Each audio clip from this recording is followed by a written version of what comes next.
So Byron, I kind of wanted to have you on tonight. Let's just have a race episode. Hey, let's do it. Let's get all racity race on here tonight.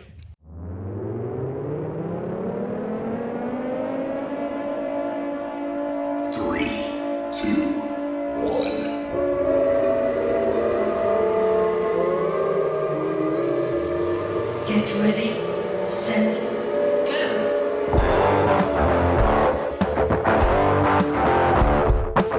Ivermectin is not only a drug for horses, it's a drug for people. Yes. It won a Nobel Prize. The media knows that. And it doesn't mean that it's more effective than a vaccine. I don't know. I'm not a doctor. There's no evidence of that. There's no big studies that suggest that. There are doctors who say, hey, it's a good idea to take ivermectin. No one has, by the way, pitched suicide, which is fascinating to me. That is the most effective way to not be hospitalized for COVID-19, is to kill yourself. That is a 100% efficacy rate. If you have COVID and you don't want to be hospitalized, you can take your own life. Not one person has said that. Where did you come up with this stuff? Oh my gosh. That's some wise words from the great Tim Dillon right there. And frankly, he's not wrong. When you think about it, he's really not wrong. How many people who have had COVID that have killed themselves have ended up in the hospital? Zip. Zero. The man's logic is spot on. What's up, everybody? We got you over there? I don't know. Yeah, there we go. I wasn't sure if we had some gremlins. I thought I was going to get an introduction, but, whatever. We'll get there. Is this thing on? Is this thing on? I always forget that anymore. I need some volume. Yeah, I need some volume. I need some Valium. Oh, man. We got, we're missing John tonight, but we got me and Miss and Kanan and Mariah. We got something going on here with this sucker. Let's try this little number. I have no idea. I don't know what's happening here. Let's try that. I'm not on at all. You're not. Anyways, That's okay. We got me and Miss, Kanan and Mariah, and then I got noises popping in everywhere. This is a disaster right off the top. Let's try it. Is muting that right there. So we got everybody but John, and then we got. Actually, you know who this is. Do I know who this is? You know who this is. I'm not sure I know who this is. You know who this is. We got Byron back with us tonight. What's up, Byron? Yeah. Well, howdy-o there, Sparklinos. Sparklinos. Oh, my. Oh, man. We got some stuff we want to get to with Byron later on. And, of course, Larry Elder just lost his election. And why did you have to do it like that? Because it's a very, very... Oh. Because it's sad. It's sad. Like, Phil was just listening to a guy on a podcast, and he was, like crying. Yeah, I think Dave Rubin may have been crying, which did not look... It's not a good look. Wow, really? Did he cry, really? He sounded like it. I couldn't figure it out. I think he was half drunk, which is not normal for Dave Rubin. Yeah, he was chugging something pretty hard. I feel sorry for the people in California that voted for him. That's like, oh crap! Now we're going to be stuck wearing masks, triple mask, and we can't go here, can't go there unless we're triple vaccinated. Yes, California is shot, but we knew that beforehand. I mean, California. We did. California's nuts. I really didn't think he had much of a chance, but we'll get to that in a little bit. I don't know if there's anything else I need to say to start this off. I'm not Jonathan. My brother John is usually here. You're not even doing any introductions. You're not doing anything. He's the one that does all that. No, I kind of started it off, No. and then he went berserk with it. Phil, this is your show. You start it. That's exactly right. I'll do it. Please do. I'll do it the way I want. You do it just right, okay? Who we are by now, because he always talk about I can't get enough volume, and all of a sudden that's gone. It's just like, what is it? It's like, what's going on? He gives introductions. He gives like the lovely Missy and the angel that hates to drive or something. Mariah. No, she loves to drive. She does not hate to drive. She loves it. He is the land of milk and honey, Canaan. The land of milk and honey. I love it. The land of milk and honey. The introductions from now on. The homeless Heskett. I think Byron should get a job just introducing us here. Hey. Yeah, man. He's doing a great job. I'm loving that milk and honey stuff. I will work on that. And I'll send Phil something. Maybe he'll use it. Absolutely, dude, that'd be awesome. Absolutely, I'm all in. Awesome. I'm all in on that. And then he can add his like crazy music to it, and then we'll go from there. Yeah. I'm all about that crazy music. You know what I'm saying? You sure are. Oh my well, I'm used to John being here, and usually I get about 2 words out, and John is screaming or farting into the microphone, one of the two. Oh my gracious! And it just then I don't usually have to say anything for like a good 10 or 15 minutes. And then he wonders why he doesn't have a girlfriend. Yes, he does. Although I did see there's hope for John because Jennifer Aniston is saying she wants to date somebody that's not famous. So if I was him, I'd be like, well, there we go. Easy, Kanan. That just shows. Dating like Dave Schumer or whatever his name is. They said that she was trying to fight back against rumors that she was dating something sounded like that. I don't know, but. She's the best looking one on Friends. Yeah, oh yeah, yeah. Yes, by far. And I think not even close. I think she smokes too, and yes, she's a bad smoker. Her face is holding up well for somebody that smokes. I would say something, but I don't want Julie to beat me up.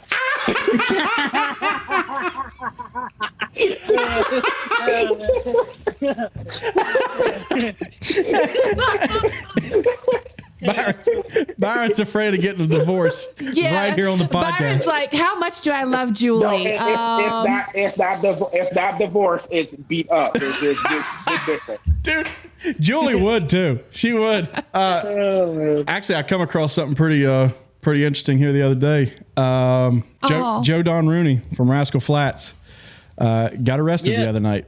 Got arrested. I seen that. Yeah. Oh, Joe. For what? He's slipping into depression. Yes, he is. Yeah, he got himself a tiny little DUI. Yep. A little tiny one. Yep. He come. Actually, didn't he crash too, or something like that? Like yeah. Tree or whatever. Yeah, it says he was there in Nashville, and I guess he come ripping out there in his vehicle and put her right into a tree. Oh my goodness! Or into the tree line. Yes. Highway. He was singing "Life's the Highway." That's good. Yeah. He was screaming at the top of his lungs, "Gary's got a job and I don't."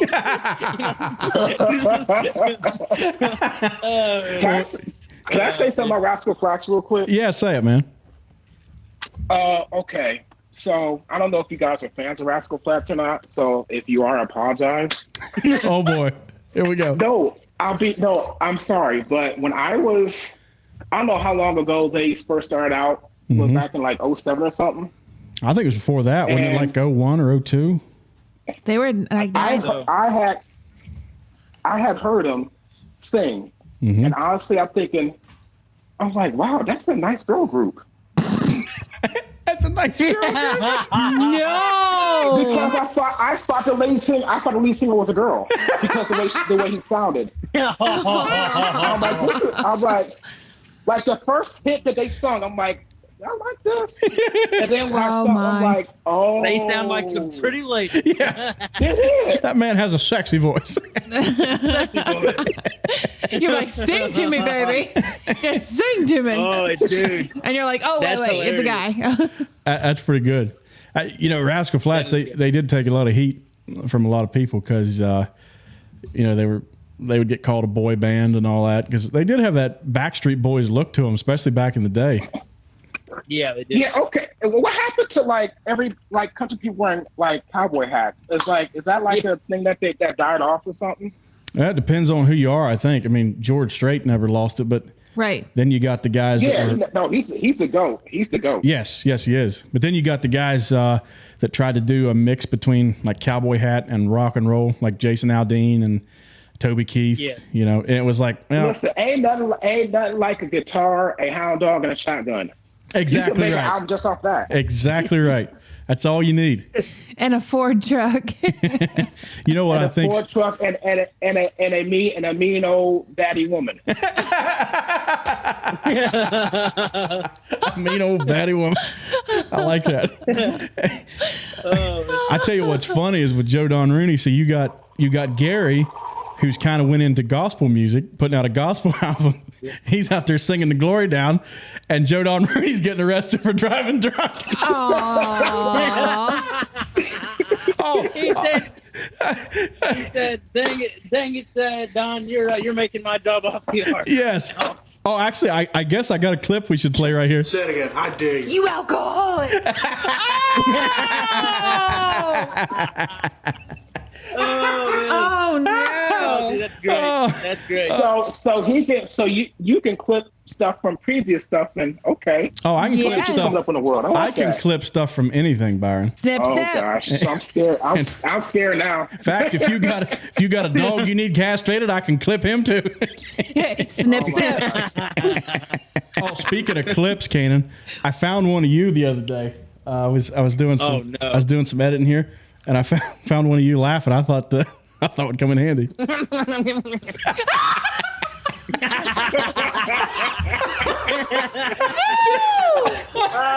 It was just at the beginning of one of our podcasts. I was going back through it, and it was just you. I have no idea what you were doing. Dude, that's funny, dude. Dude, I think I remember that. I think somebody said something. I was like kind of just being smart. Pervy, I think that's what it was. Being Yeah, you're pervy. Oh yeah, Mariah's like, oh, that's his pervy voice. yeah. Kanan Pervy. being pervy. That's just hard to believe. Yes. Yes. The ladies know to run. And that's Ladies, if you're ever out and you hear this, you better run. to get out of the way. That is the Indiana mating call right Get there. You better. out. Yeah, I got something Oh, pretty gosh. straightforward for you.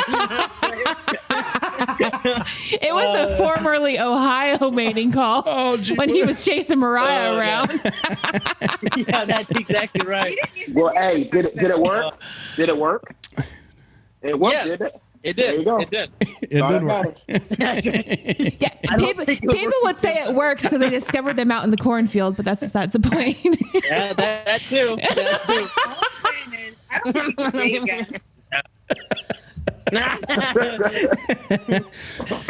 Oh, dude. Oh man, That's funny. let me get your thoughts on something here. So, of course, we just had the 20th anniversary of 9/11, and there was a float that kind of caused a little bit of controversy, and this was actually out your way, Kanan. No. It was at the popcorn festival in I don't even know how to say this. I can't even begin to say that name. So, anyways, they had this. Terry. I don't remember that one. I don't know. I'd seen one where it said the county that it was in, but this article I have here doesn't say. But they had this parade, okay, and they brought through this this float that was in tribute to 9/11. But what they did was they had two like paper mache towers built with holes punched in them and smoke coming Oh out. yeah, I'm looking at it right now. Oh I'm my looking at it right now. gosh. It's like Dang. Shame on Indiana. I mean, I get they've got names of people that died there and stuff, so I understand what they were going for, but ooh, that's a bit rough. Optics. Yes, the optics are bad. I wasn't sure what to think in the beginning, but I think I'm going to have to side. There was no need to have it on fire. Like, okay, if you want to just recreate it, that's fine, but it did not have to be on fire. Well, yeah. I mean, if you want to have a little miniature statue of the Yes. Twin Towers or something, nothing wrong with that. But Right. Yes, right here, but not like yeah, there's Go holes. ahead. There's Go holes ahead. punched in them, and they had a smoke machine Smoke porn. Pumping out smoke. Oh man. Do you know what the only? man. Oh, I'm not even saying it. I am not saying it. Oh, I'm not saying it. Okay, you You take this talk out. about recreating something. Yeah. Wow. Yes. Okay, I'm gonna say it, but you take it out. Okay. Okay. The only thing worse. Oh my Lord. Yeah, that would be bad. No, have you seen? Byron's like, no, yes. listen. Hey, have you? I don't know how guys, because you're a Family Guy, but you remember when Peter was talking on the talk show and he was talking about he was going to reenact 9/11, but like in a funny way. I don't remember this one. Okay, that's how big it. My Family Guy is your guys' office. So anyway, Yes. James Wood stole his identity. So in return, Peter stole his identity. So he said he was going to make make a movie where this window cleaner was cleaning the 9/11 towers, and he gets the last one in the plane. And he's like, "Oh my God." Oh boy. Yeah, that was bad. Yeah. That was bad. Yeah, I bet that That's one. not as bad as what this is. Yeah, this is. But I don't know. This was good intentions, but man, Mm-hmm. that's just. Did they not run this idea past anybody first? I know for real. How old were you guys when this happened? I was almost 9 years old. I How was 18. You was 18, man. I was 11. You was 11. No, freshman year at University of Akron, we had found out that I just got done from communications class, and I was going to the student union, Mm-hmm. and everybody's at the TV, and one of the towers was on fire. And I'm thinking, Mm-hmm. must have been like a bad fire, like an explosion or some chemical explosion, or something happened, because the towers were kind of old. I don't know how old they were. Right. But then we found out that, I heard, okay, we're done with school. I'm like, that's it? School's canceled because there's a. Then when that happened, that's when I said the plane hit. Yes. Yep. I'm thinking, I'm like, we under attack. Oh yeah. So after that, I called my mom, and I had to make sure because I have an uncle who's a makeup artist that lives in Manhattan, still does to this day. So I had to make sure he was okay. Also, he lived right there in the city. Yeah. So from then on, it was wall-to-wall coverage. We didn't leave the TV. Mm-hmm. I went from the university to at the time my girlfriend's house, and she was out of school, and it's just like we stayed there the whole time, watch TV. Every TV channel we used, that even sports, MTV, BET, everything was to that channel. Mm-hmm. Oh, And yeah. they show replays of it. I saw when the towers both went down. I mean, I will never forget that day, ever. Yeah, I was And it's young. like a 20-year anniversary, and it's like a 20-year anniversary, and it's just like, it was bad. Yes, I was young, but I very vividly remembered. That's and I mentioned it on our tribute. That is kind of the time that I started getting into politics. Was like that, just glued to the radio and listening to all the coverage, and then listening to Rush Limbaugh and listen, and that's kind of what got me started on this. I think a lot of people, it was the wake up call for them because they started to realize, like, when we're young and innocent as children, you start seeing just how evil this world can be. Mm-hmm. And that was just like a pure example of it. It was like, whoa, okay, someone's attacking us like in my home country. Mm-hmm. Like, don't do this to me. Because we had just came back from Papua New Guinea, and we were just like really enjoying being in the States and the simple things in life. And I remember thinking, you know what? I don't like it here. I'm ready to go back to Papua New Guinea because it was so hateful.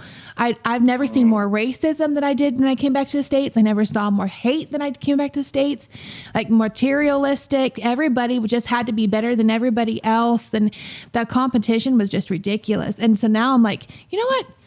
I don't like it here. I'm ready to leave. So What a beautiful segue. Speaking of racism, Okay.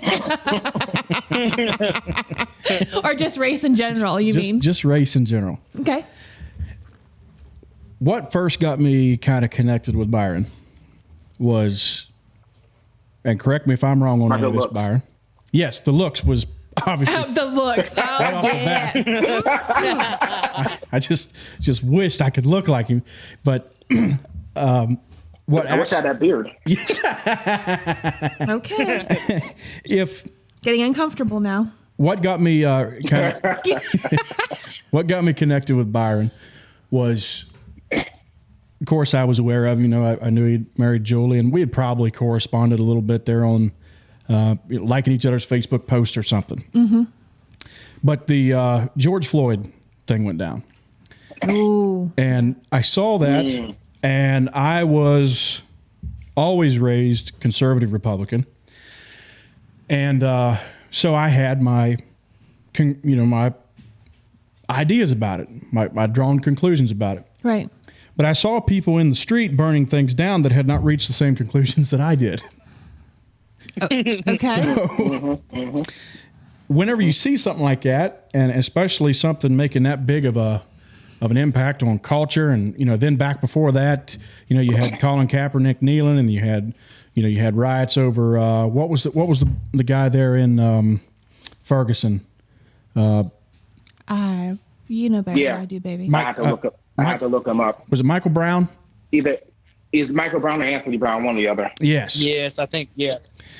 And so this thing has been, racism has been on the forefront of America now for several years. Right. Basically, since it seemed like it really started coming to the front, or at least the topic started coming to the front when Barack Obama was still in there, and then of course all through Donald Trump's hit through his campaign and through his presidency. And what are you laughing about over there? No. I just had a flashback of Chris Rock when he said, "No one feels sorry for a black man no more." He said, "Dang, you bring up the ball." Yes, that was one of the best lines of Grown Ups. Yes. Sorry. I went way off. Speaking of Chris Rock, y'all need to YouTube how to not get your butt kicked by the police. Oh. Okay. I might have to check this out. But what? No, it's hilarious. A lot of cussing, but it's hilarious. But it's true. I will definitely check that People out. need to watch that to that day. But go ahead. We'll Yes. move on. Go ahead. Well, what I was saying, so how we got reconnected was I saw all this, I saw it just exploding, and I thought, am I missing something? Right. Okay, I'm not a black guy. Right. I wasn't around many black people. To this day, there's just not a lot of black people in my area. I'm not around the culture. I don't know very many of them really closely. And so I'm like, all right, maybe I'm missing something Yeah, here. I'm sure. I'm as redneck as they come. I have no idea about the black culture. So I messaged Byron one day and I was like, Byron, what am I missing here? Right. And that's kind of what got us started having a little bit closer of a relationship. And so Byron, I kind of wanted to have you on tonight. Let's just have a race episode. Hey, let's do it. Let's get all racity race on here tonight. Racey, race. But yeah. So I will ask you, Go ahead. what is there a problem with racism in the country? And I guess that's the first question I'll ask you. Is there a problem? Well,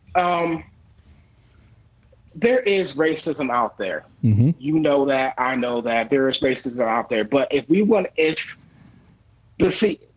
put like a number on, we want a percentage on it.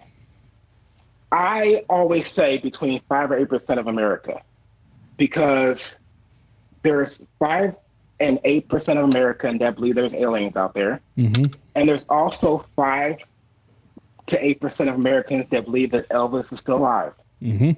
to this day.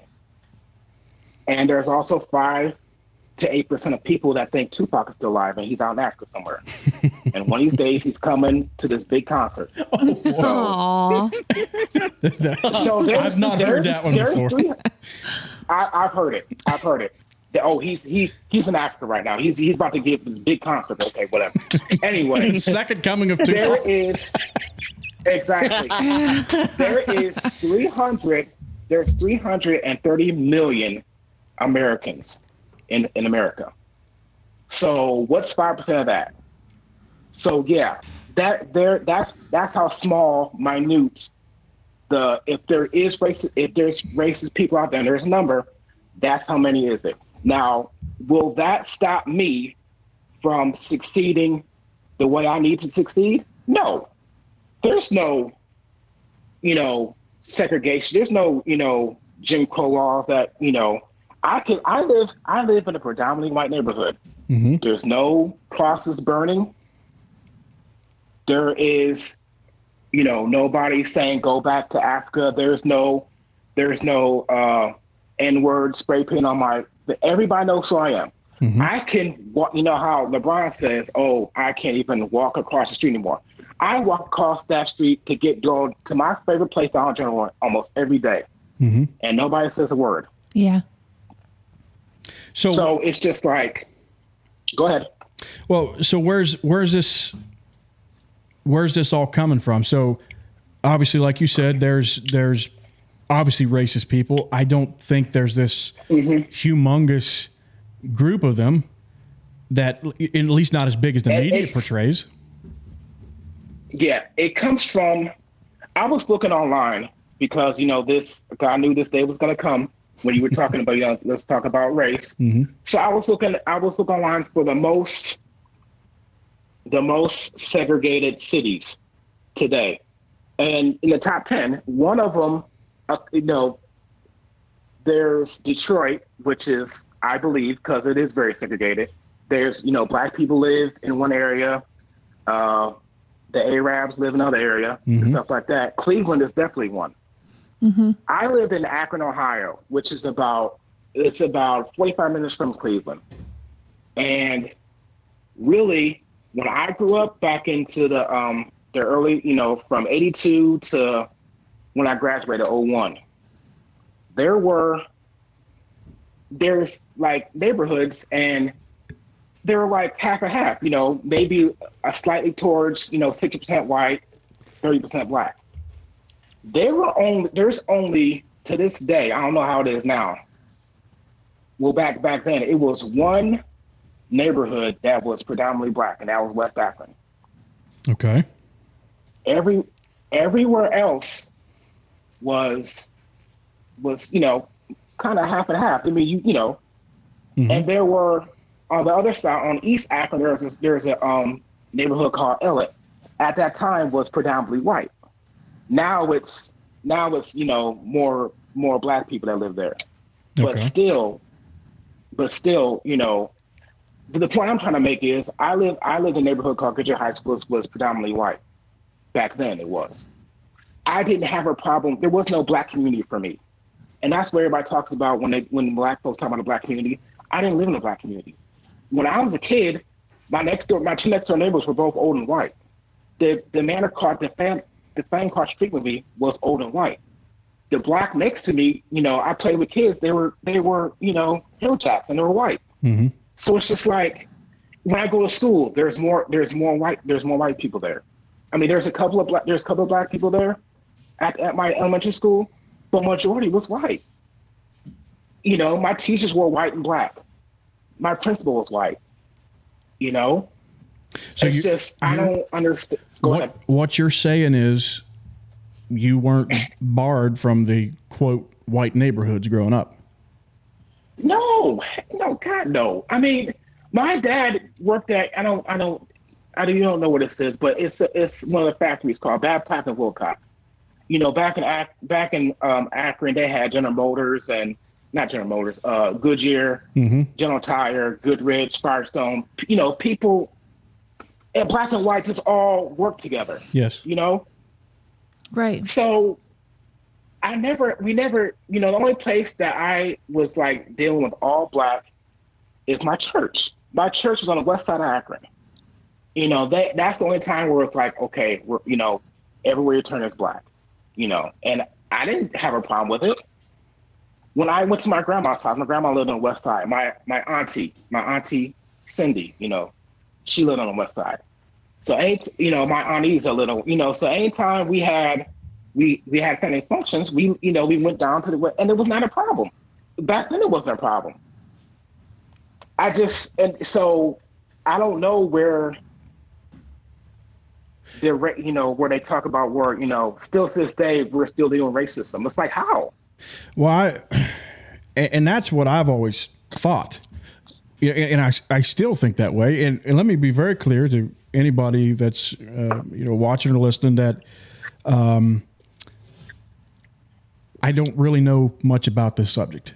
Right. But I think, and Kane and me and you talked about this, I feel like these kind of conversations need to happen because it's gotten down so far to where me and the guy at work was just talking about this. I can look at the letter that's written by a politician's name, whether it be D or R, and I can pretty much tell you without them opening their mouth what they're going to say. It turns into this. It turns into this team sport, and nobody really actually sits down and has a conversation. And a lot of people can't sit down and have conversations without flying in each other's face and just having this complete meltdown. Here's the deal, Phil. Here's the deal, Phil. So I'll let you go, Misty, but I want to say this. When they have these conversations, I know you can't see me, but I'm doing air quotes. When they have these conversations, it's usually on TV. It's usually a couple celebrities, a couple black activists, and usually it's centered to the left. You have you have about 2 black activists, you have a black celebrity, and then you have, one white liberal, person that shakes his head and agrees. And basically he's there just to, make it even. I do air quotes again, even. And then the guy sits there, the white guy sits there and just like, well, what can we do to make us, feel like we're doing a good job for you guys? And the black people say, well, we need more programs, which is government spending. There you go. More money. Always comes down to out that. of your taxes. Yeah. Instead of saying like, I don't mean that I'm probably going to change the subject, but I think a lot of these problems can be easily solved. The best optimal thing that you can do is to have strong Christian fathers back into the black community. Bingo. Nobody never says that. Nobody says that. Yep. Because, nobody likes a simple answer, but sometimes, you know what? When that squeaky door is still squeaking, sometimes you put some WD-40 on it and let it go. You don't need a new door. Right. Yeah.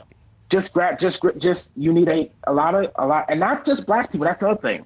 It's not a black thing anymore. It's a white thing too. Yes. It's an Asian thing. It's a Hispanic thing. We need strong Christian fathers back in the home. I agree 100%. And there's Absolutely. my mind's actually going in so many different directions because there's so many things to cover, and I know we don't have all night, but let's just go with the fathers thing. According to, and let me see if I can actually pull this clip up of Larry Elder here. There he is talking about. Let me just make a comment. I did read an Go ahead. article. I was in my classroom. I had a group that I was with, and as a child, I've always been with like the outcast group. Does that make sense? My parents have always been one to, we need to be friends with those who are not, no one else wants to be friends with, whether that is like the minority, whether that is the homeless person on the street, whether that is the drunk that just stumbled into church, or just the homeless kid that's on the street. I remember I had several conversations when I was at Bible school, and that was just when I was 17. And they were like, aren't you afraid to go walk by yourself, like down to the projects? And I looked at people and I went, I was raised as a minority. Like, I'm used to being the minority. All my friends were Polynesian, they were African, they were Papua New Guinean. Like, there's people, I was always the minority. So whenever I came back to the States, there was so much fear when it came to people of color. And I don't understand why. I do not understand. To this day, I still do not understand. Because now Fear from who? Like white people are so afraid of people of color. That's just my personal opinion. And the other way around. You think so? The other way around. No, I'm gonna tell you a story. I'm gonna leave names out of it. Okay. I'll off camera I'll tell you who it is. But Okay. there is a person. He's no longer living. When Mean Tweets number 45 ran for office, he thought that we were going back 400 years ago, back to slavery. oh boy. Oh, my. Jeez. He literally, and I asked somebody, I'm like, was he watching? Does he watch CNN or NBC? He's like, yeah, he watched a lot of CNN. When I go over there, he watched a lot of CNN. And I was like, well, there you go. And I mean, he literally died thinking that they were going back to slavery. He used to like, there's this shopping center near where I used to live when I used to live in Akron. It's a shopping center in Lodi. And I think back when I was younger, somebody told me this shopping center where people go and shop, they say you shouldn't go to Lodi because that's where the Klan is. Oh boy. Wow. So it's just like, so back when I was younger, for years, I'm just like, I ain't shopping there. We used to pass it off. We used to pass it like my family, when they go down to Kentucky, we always got to pass that Lodi exit. And I used to get nervous. So anybody, this is back when I was like a kid. So when I was younger, when I was like in middle school, I was thinking, one of my family members went to like the Lodi shopping center, my outlet center. My eyes got big. I'm like, oh no. See? So now it's just like, and that's what black folks used to do. They just like, well, I'm not going to this predominantly white area because they're all racist. And it's like no. And see, nowadays in like these suburbs that I used to be around, I mean, they started to have people look like me at their high school. When back then it's just like you wouldn't even think about it. It's like, wow, Yeah. look at this. Yeah. It's just like, so here's dirty little secret I always tell somebody. It's like, don't listen to the media, don't listen, because you know what? The dirty little secret is a lot of these black folks want to live in the suburbs because they're tired of that crap that that they live in out there, and their schools are bad. They're scared for themselves to walk their own with people that look like them. They're scared to walk across the street because they might get jacked or shot. But See, well, okay. And see, that's something that most people don't like to hear that, Byron. They don't like to hear. They get nervous when you say something like that. They're scared of being called the R word. Here's the deal, Phil. I know, racist, but here's the deal. I'll be 39 in November. Man, you're old. I have lived. I know, Grandpa here, but I lived in Geneva, Ohio. I want y'all to Google Geneva, Ohio, and look at the demographics. I lived there for about 9 years. I live in a Tuslaw neighborhood of Maslin.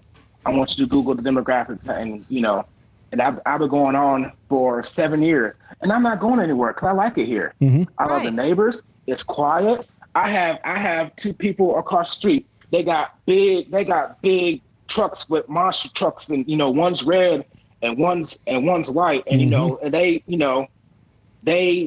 be saying all that stuff, and they wave at me and I wave back, and it's just like it's the way it should be. Yeah. And if anything happens, if somebody would want to do harm for them, I would come after them and help them, and they would do the same thing for me too. Well, when you talk about that, people are afraid of living in the black community, which is what you were referring to, correct? There a little bit ago. Yeah. Some people are afraid of living in the black community. A lot of times the black communities, at least according to what I see on paper, tend to be higher crime areas. I don't know why that is, but you look at like downtown Chicago. Now, this isn't every black community. I want to be clear. And this is This is not every black community. I know what you're talking about. This is a nerve-wracking subject because it doesn't take nothing for you to get called. I'm scared of getting branded as. I'm not kidding. Racist, yeah. I'm not going to lie to you. You get branded as a racist in today's culture, and you're done. But on the leftist side of things, you are a Christian white male, and that is like the typical is what they would consider. The redneck is deemed as being a racist person, but that's from the leftist side of things. Because if you're not part of the movement, no matter who you are a white supremacist. Right. Yes. And that's just, you're exactly right. And like I said, I'm trying to look for these white. I haven't seen one yet. Yeah. I have been racially disrespected by other black people. More. I think, I've yet to have, unless they were liberal. Now they're liberal, because they expect liberal, especially white liberal women. Mm-hmm. They expect you, if you disagree with them, and I look how I look, they don't like that. No, how dare you? They don't like that at all. Dare you? And the only thing you got to do is look at how Larry Elder was treated during this governor's race. During this, and that's why I was nervous. I was nervous about that. It was like, great, he's going to be raked through the coal by, because that's where the money is, and the left is the politics. Yes. I mean, Gavin Newsom has unlimited money. He has backers from Nancy Pelosi. Yep. He had backers from everybody, everybody. So it's like he didn't have a chance. Well, but I'm glad he did it because I wanted him to maybe if he could just, take a little bit of armor off of what's going on, and eventually it'll, come off and maybe finally people open their eyes. But and I'd had one guy, he came into work. Now this happened a few years ago, and he said, what, you're not going to help a black man out? And he said, you're just racist. And I told him, I said, sir, you do not know anything about me. Please do not say that. I said, I've lived in Africa and Papua New Guinea for over 8 years of my life. And let me tell you, his mouth just fell open. He just stared at me and he said, oh, really? I didn't know. I said, exactly. I said, you're forgiven. I said, but I am here to help you. That's my job, to help you. And people jump to conclusions so badly. Well, there's something over there in that culture where you said you were accepted and y'all got along just fine. Yes. Just like it's supposed to be. Loved it. They don't have this very pervasive news media that we have over here. Just where true. I firmly believe they. Yes, absolutely. How do they make money? The news media makes money from advertising. Mm-hmm. Okay. How do you then get advertisers to buy advertising spots on whatever medium you are? You show them people's clicking on our articles, or they're tuning into our station. So you want to have your product right here. So then what do they do to get people to click or to tune in? They blow everything out of proportion and everything. Oh my Lord, look at this. And they start making people getting all mad. You know how bad it's gotten? You know how bad it's gotten now? Mm-hmm.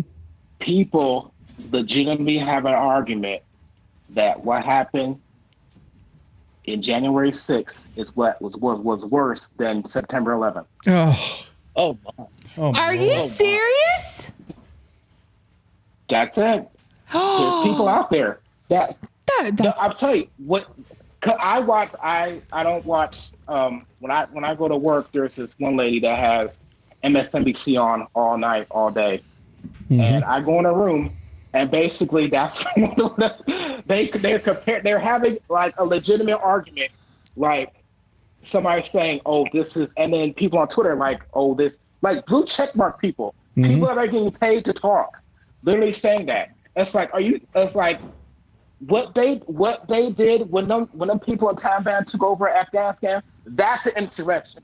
That's how you do an insurrection. Yes. Yeah, that's it. That's insurrection. Wow. With guns, not with MAGA flags. And you know what? And if people hear this, I don't care. You know what January 6th was? What's that? It was an uninvited tour. That's what it was. It was an uninvited tour. People got in there that shouldn't have been in there. Mm-hmm. People got in that shouldn't have been in there, and they took a tour.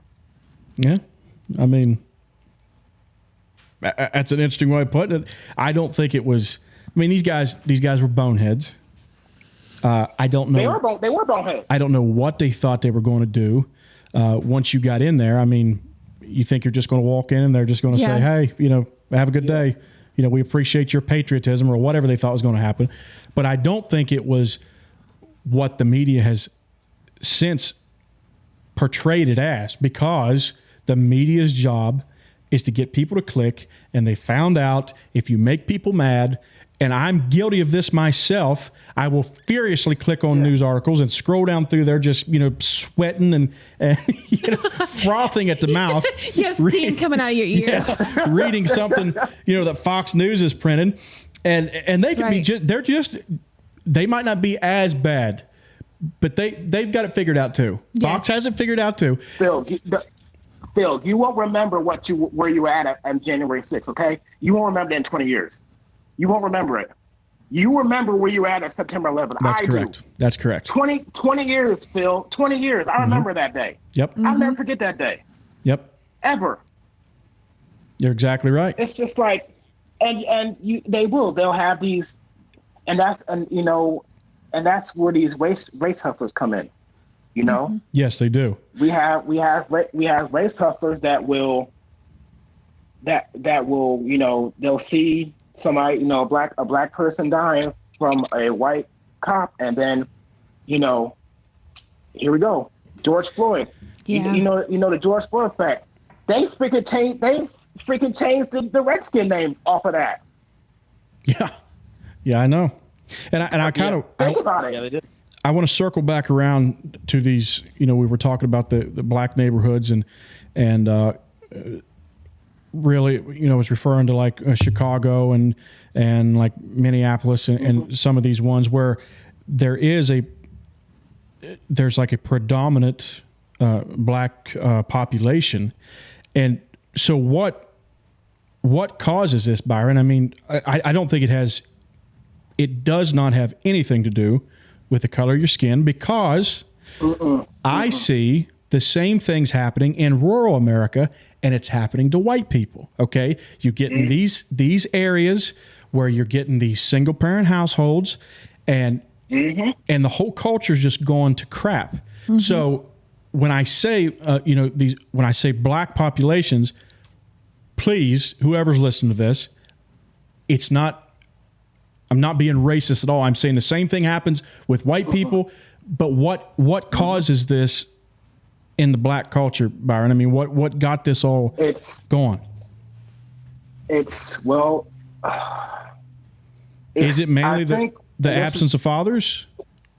It's the absence of fathers. It's the government, saying, woman, you don't need a father to raise your kids. The government will pay for your government pay. So that takes away the responsibility of the father. So now I have this woman with these 3 kids, but she gets a check though. And then, you have these men that are raised by women instead of raised by men. So, hey, you know what? Sorry, girls. Women are emotional. No. So you have an emotional mother, probably living with an emotional grandmother, and here comes auntie and sister and female cousin. So you have all these women, and then you have this boy that's going to be a man. So when anything stresses him, he's going to get emotional, but he ain't gonna get emotional as a woman. He's getting emotional as a man. So when somebody, and I'm doing air quotes, disrespects me, I'm gonna go get my gun that nobody knows about, and I'm gonna air this dude out. Well, and I think instead of saying acting like a man and you act like a woman. Well, I think it's been proven over time, or at least there's very strong evidence to suggest that a child needs both the female influence and the male influence in their life when they're growing up. Yeah, exactly. And when you have that because like I said, we're seeing this in rural West Virginia now too. And in fact, I've got some clips here that I would like to play, and I've got one here with Larry Elder talking about this exact thing. Let's see if we can roll this here. Isn't the left wonderful about dealing with the consequences of things they cause? The reason for the need for the youth programs is because of what I said earlier about no fathers in the home. So no fathers in the home, more likely it is the kids are not doing what they should be doing. So let's deal with the symptoms. Let's not deal with what I caused. Yeah. I think That sounds like Byron right there. yes. but yeah, exactly. I'm more educated Byron. But listen, Larry Elder always talked about, he always said let's imagine there is this pill that cures all racism. Everybody takes the pill, there's no more racism. Mm-hmm. Will that still help the black kids from doing any homework at night?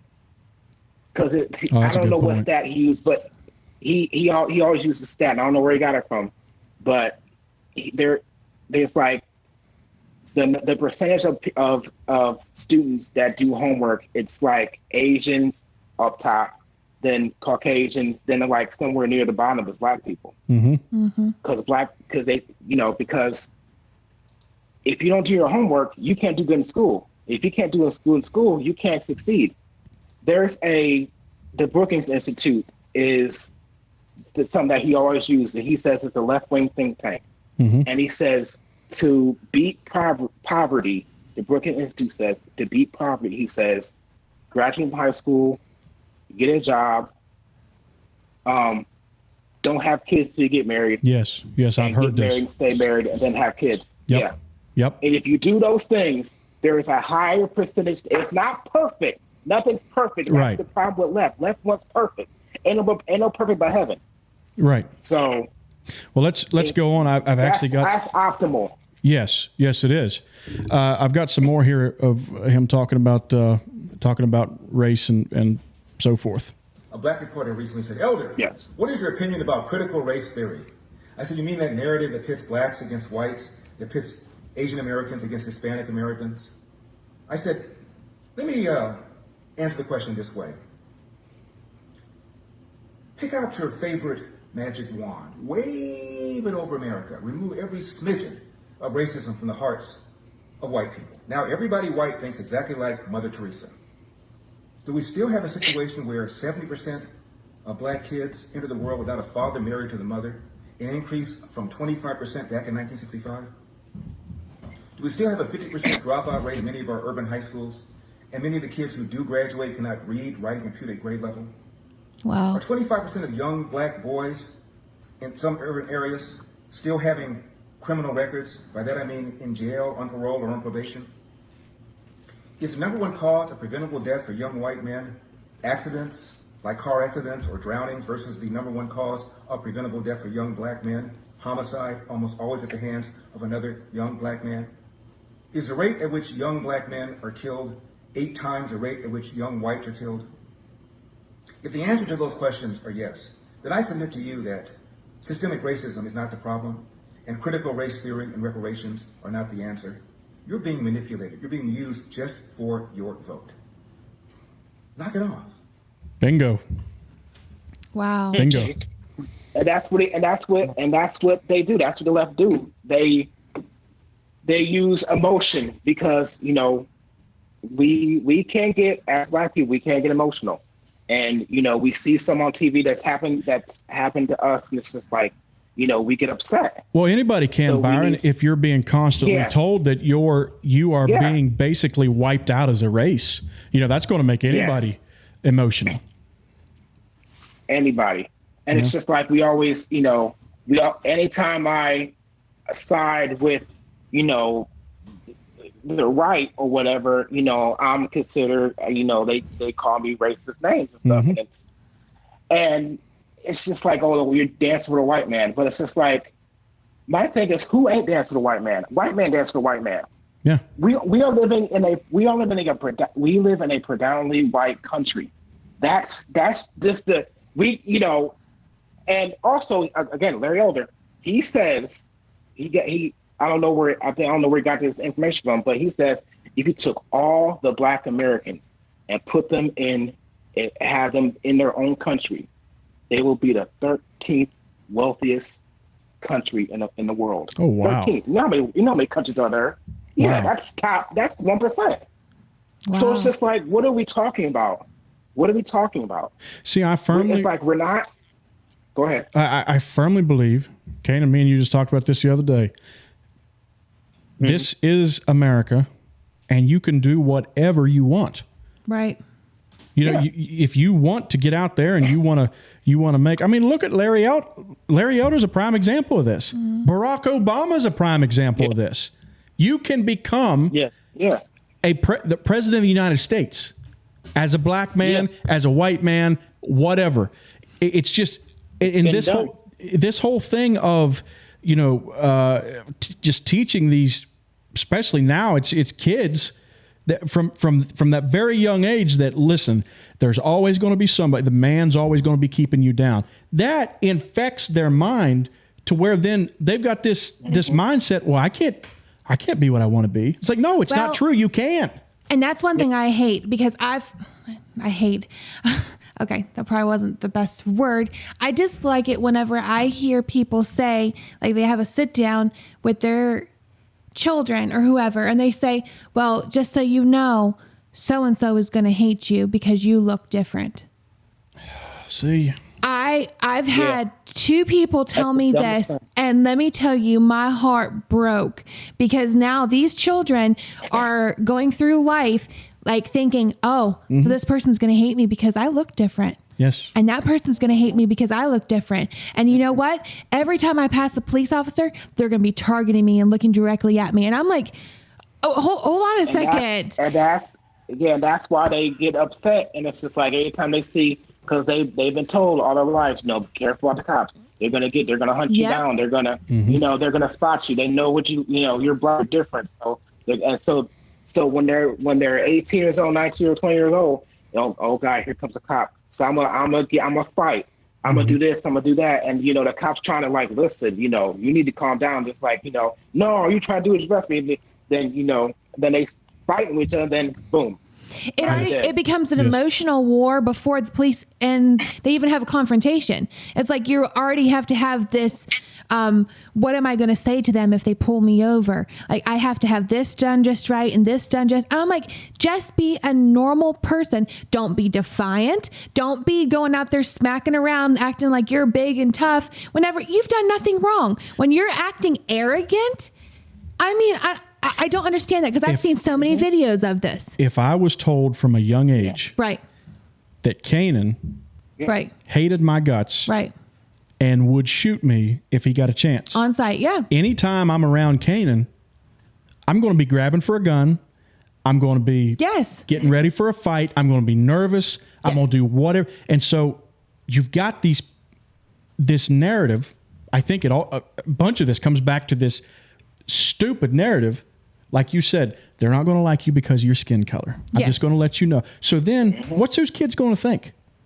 Yeah. Well, and then that damaged mindset gets passed on to the children, to the grandchildren, to the nieces. And broken people are breaking people.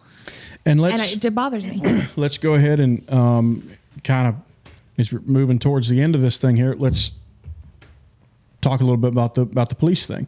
I've got Larry Elder here addressing this as well. 2016, July, front page story, New York Times. There's a Harvard professor, black, named Roland Fryer. He is so brilliant. He is the youngest tenured professor in the history of Harvard, and Harvard is the oldest college in the country. And he just knew, based upon the headlines, Freddie Gray, the one who died in the police van in Baltimore. Tamir Rice, the one who was shot after twirling the replica gun in Cleveland. Michael Brown, of course, in Ferguson. Eric Gardner, he was the guy selling Lucy's in New York, and he died in police custody. He just knew, Roland Fryer, that the police was using deadly force against black people just because they're black, and thought he would do a study to confirm his conclusion. So did a study. He said the results were the most surprising of my professional career. Not only were the police not using deadly force against black people just because they were black, he found out that they were more hesitant, more reluctant to pull the trigger on a black suspect than a white suspect. Yep. Much of police work is discretionary. In fact, most of it is. You can choose to get out of your squad car and intervene when you think something looks suspicious. Or you can sit there and just respond to radio calls. Proactive policing versus passive policing. And so because of this accusation that the police are engaging in systemic racism, cops all over the country are engaging in passive policing. So what happens? Bad guys know it, crime goes up, and the people who are disproportionately affected by that are people living in the inner city, black and brown people, the left they claim to care about. Ooh. 2016. So it winds up hurting the people that they say, because the left is, they all say, well, we're here for, for black and brown people, by George, that's our whole cause. And they do stuff like this, and then you wind up having a more unsafe neighborhood because you're screaming racism every time a cop tries to arrest anyone. Yeah. And I mean, never mind that the person's trying to hurt them, harm them, grab their gun. But it doesn't matter why they're doing that. They're just still getting shot. I don't. Byron, what have you experienced in this area here? Because that's the narrative right now, that cops are hunting down black people. Okay. Well, I got a couple of instances. Okay. One time I was driving and a cop car pulled me over, and it was two of them.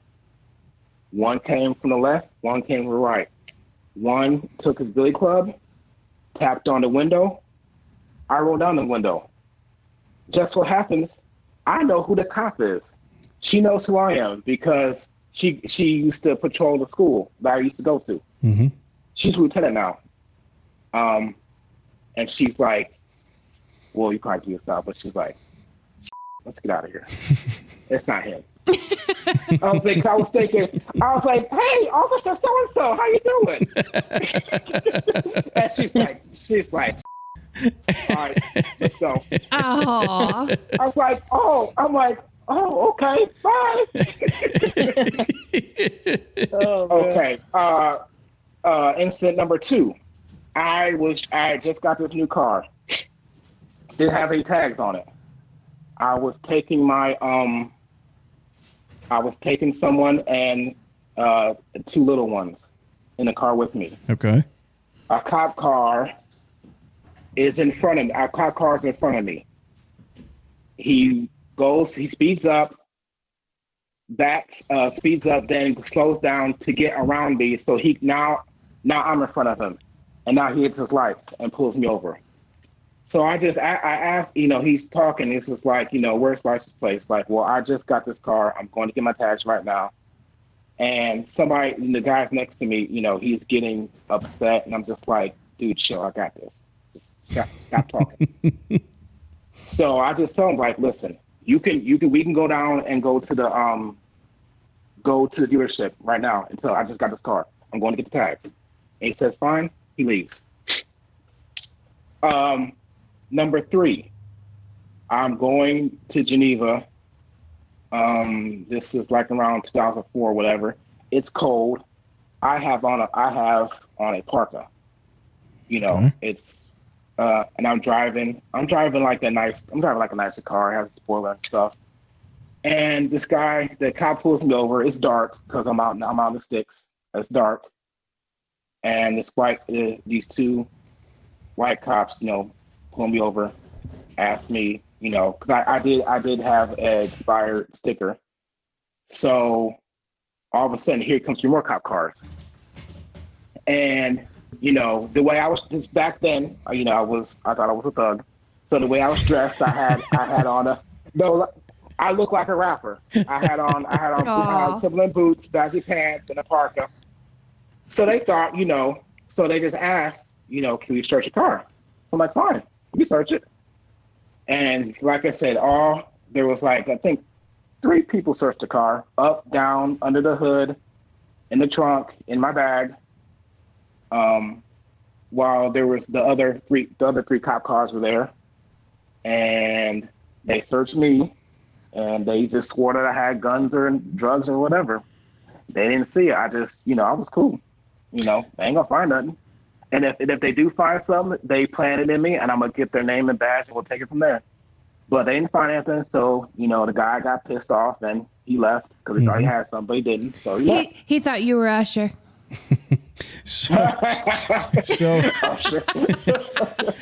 So what I'm hearing from you is the way that you survived these instances was you complied with the police. Well, that's what you're supposed to do. You're supposed to. Exactly. See, here's the thing. I never got the talk. I just, you know, it was just common sense. Mm-hmm. They're the police. They have a billy club. Mm-hmm. They have a gun. They have a pepper spray.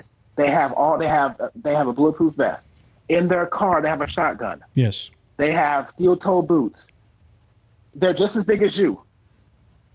So why in the heck would I mess with them? Now they got tasers now. Back then they didn't have tasers. Now they got tasers. So why would I mess with them? Right. If I think they did me wrong, I'm gonna get their badge number.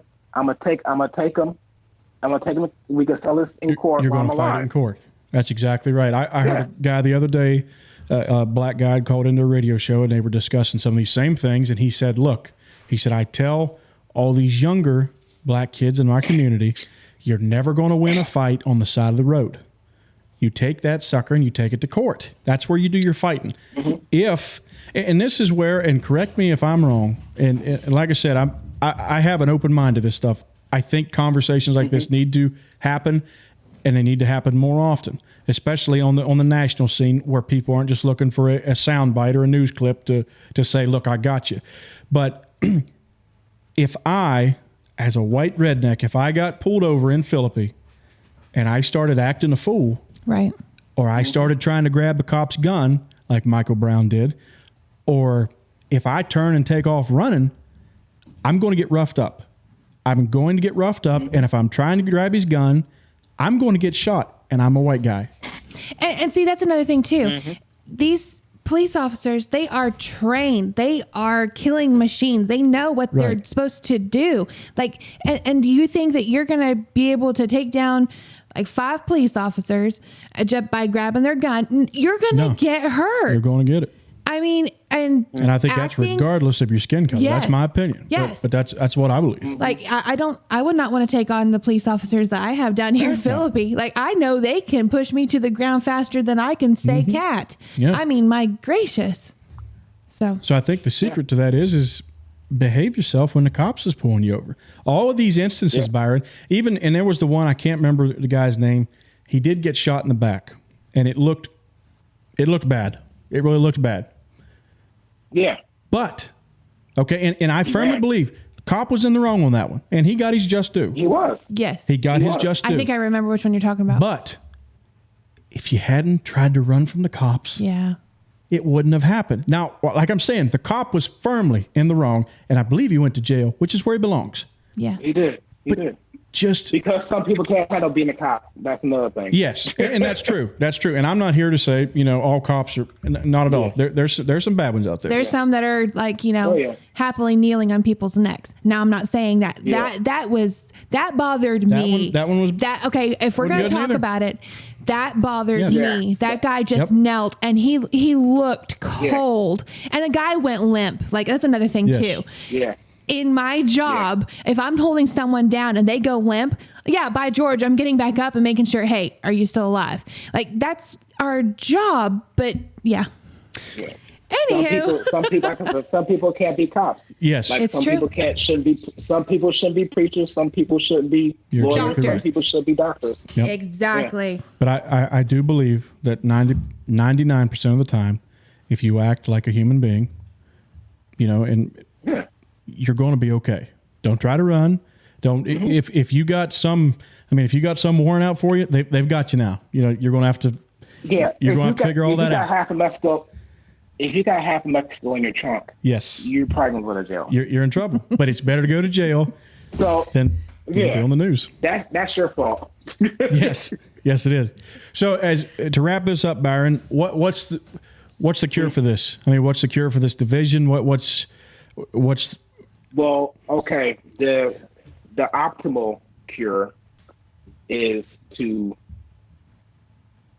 bring back the father, put him back into the home, and let the father and let the mother be a family. And that's another problem with the left. The left don't like the Western construct of the nuclear family.